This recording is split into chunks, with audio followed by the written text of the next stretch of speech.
Hello everyone, I'm Lokiya. Now let us revise SA 705, modification to the opinion in the independent auditor's report. So what are the circumstances that give rise to the modification of opinion? There are two situations. The first one is where the auditor concludes that there is a material misstatement in the financial statements based on the audit evidence that he has obtained during the audit.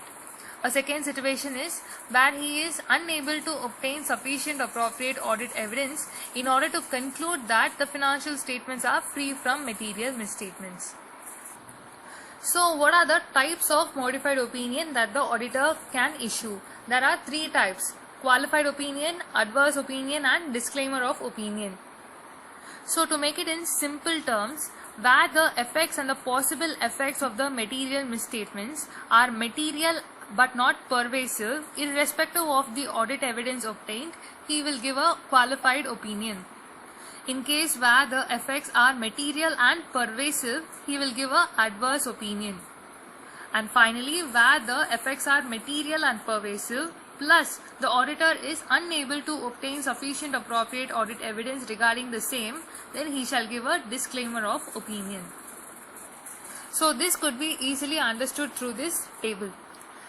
Okay, in a situation where the auditor is unable to obtain sufficient appropriate audit evidence due to the management imposed a limitation on the auditor, although the management has accepted the engagement that it will provide with all the necessary assistance that the auditor requires, but still if the management imposes a limitation in obtaining an audit evidence, then the auditor shall first request the management to remove such limitation. He shall also take this matter to those charged with governance.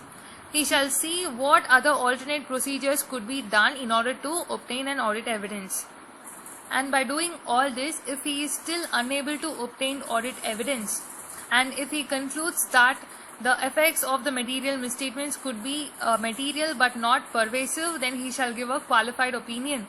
And in case if he feels that the effects of the material misstatements would be pervasive, then he could either withdraw from the engagement if the law permits him, or disclaim his opinion. So this basically comes back to the table that we have seen. In case of inability to obtain audit evidence, we have two options: either to qualify the opinion or to disclaim the opinion.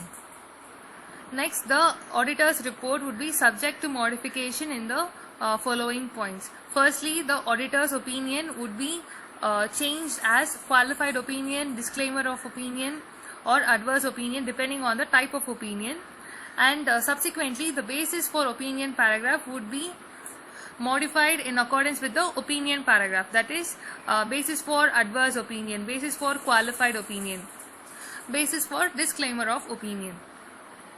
And especially when the auditor gives a disclaimer of opinion, then in the auditor's responsibilities paragraph, he shall particularly state that he is not able to obtain sufficient appropriate audit evidence in order to form an opinion.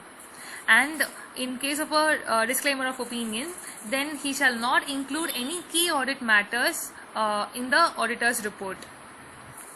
And finally, when the auditor modifies his opinion in the report, he shall communicate with those charged with governance regarding the circumstances that led to the modifications and the wordings that is being used in the modified report.